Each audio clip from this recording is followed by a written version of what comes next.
Canada and India are aiming to triple bilateral trade as a huge delegation of Indian ministers and business leaders are in Canada to advance that goal and to deepen ties.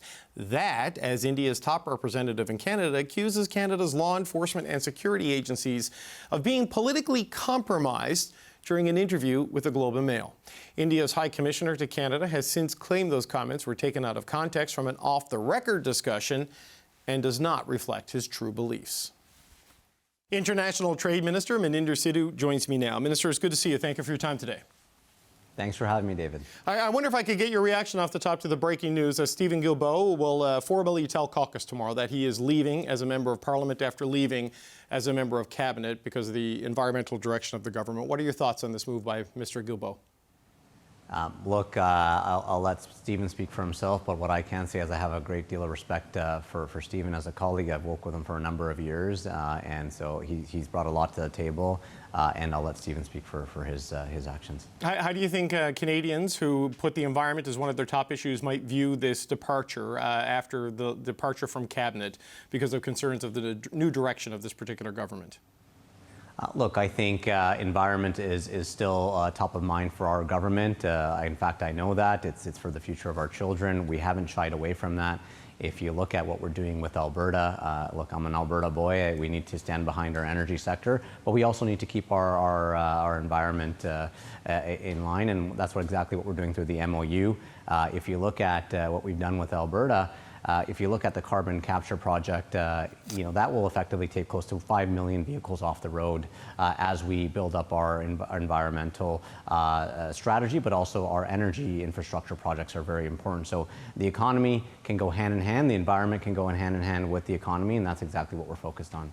Yeah, India's trade minister is in Canada for a visit, leading a delegation of about 150 Indian industry leaders. And I know this is part of the initiative, as obviously the signage right behind you tells that particular story, Minister. And I know the market dimension and the need to diversify export markets and expansion.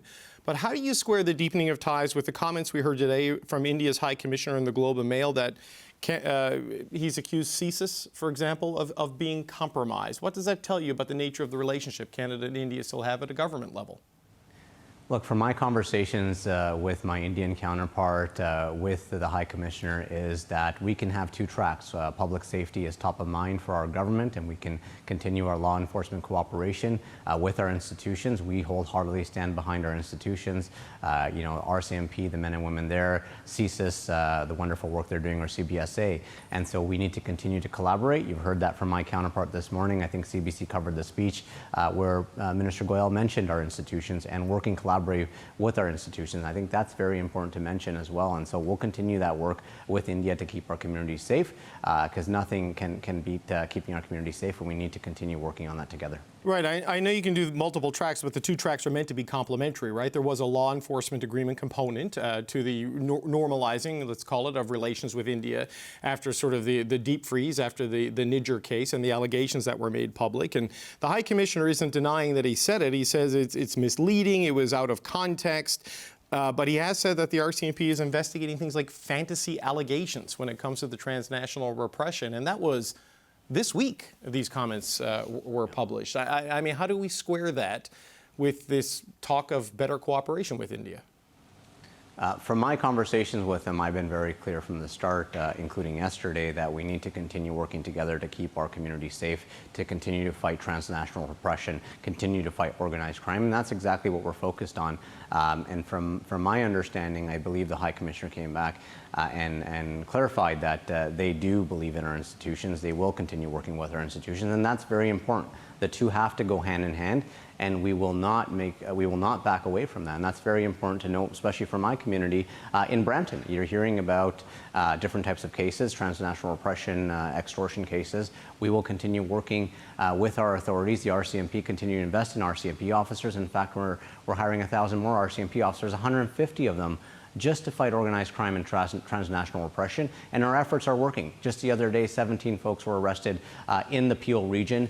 Many of them have now been deported, and so we're going to continue leaning in to ensure that those that do the crime will do the time. But, you know, as a Brampton MP, you would have heard what a lot of diaspora groups, a lot of Sikh Canadian groups have said, that the government, they think, is prioritizing the economic benefits, which can be enormous with an economy and a population the size of India, over the safety concerns of the diaspora here, who are still getting threats and warnings that their lives could be in danger. I mean, how do you respond to that in light of what the High Commissioner is quoted as saying? As I said, we take public safety as a #1 priority. We made a commitment in our election. We made a commitment in our budget. We're putting resources behind that. I've been very clear with counterparts that we need to keep our community safe, and we need to continue having both dialogues, an economic dialogue, which I'm leading on through the trade negotiations. And so if you look at what India has done here at the Toronto Board of Trade, they brought a significant delegation, actually, in fact, the largest delegation in India's history outside of India, to Canada, because the momentum is there. I'm seeing the same from Canada to India. The moment I announced that I'll be taking a trade delegation to India later this year, my phone lit up, because people are excited about the opportunities both ways. India is destined to be the 3rd largest economy in the world. And with the free trade negotiations, if you look at what our like-minded partners are doing, the UK has signed with India. The European Union has signed a free trade agreement with India. New Zealand has signed with India. And we want to make sure that our businesses stay competitive. Those countries now have early mover advantage. I want to make sure that Canadian businesses are not left out of that position. So obviously the trade delegation going to India later this year, and obviously the delegation that is here right now, that will form the company-to-company, country-to-country ties potentially. Where are things in terms of advancing the notion of getting a free trade agreement by the end of this year, which is what you were hoping to do? Where are things on that file? Things are moving along really well. Our chief negotiators, we spent the last 24 hours together to push on the FTA with India. I'm feeling very confident that we will get it done this year. This is about opening opportunities in aerospace, in ITC, in other sectors across the board, in agri-food and food processing. It's huge. The potential is massive. If you look at what we're doing just in ITCs alone, the duty rates can range up to 40%. India is building a ton of data centers where Canada can specialize through AI, through our investments. If you look at the aerospace industry, India needs 2,000 more airplanes within the next 5 years. Guess who builds the best airplanes in the world? That's Canada. Whether that's Airbus at Mirabel, Bell Helicopters, de Havilland out in Calgary, Bombardier in Mississauga, we have the capabilities to do that. In fact, the minister flew from Ottawa to Toronto on a Dash 8 made by de Havilland. He was very impressed by that aircraft. In fact, I was just in Calgary, right outside of Calgary last week, to announce the expansion of de Havilland's plant. That's 1,500 jobs. And so to me, trade means jobs and opportunities on the ground in communities across Canada, and that's my focus in an FTA. I won't just sign a free trade agreement for the sake of it. We want to make sure there's tangible results within that FTA, and there's tangible access for Canadian businesses there. Minister, this may be a little bit outside of your remit, but it is international trade. There are reports, first by Reuters and Bloomberg, that Canada is going to sign a large-scale LNG agreement with Germany. We have confirmed it at CBC through sources that this is going to be signed and announced. What can you tell us about agreements and progress on exporting liquefied natural gas from the BC coast to NATO allies and partners in Europe? Look, it's important that we continue to be there as a reliable, trusted partner.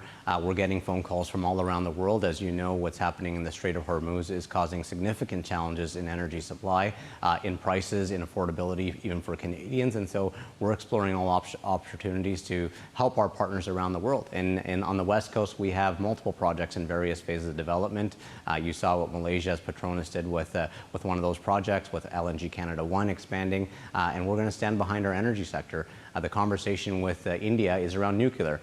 India wants to expand their nuclear capacity 10 times.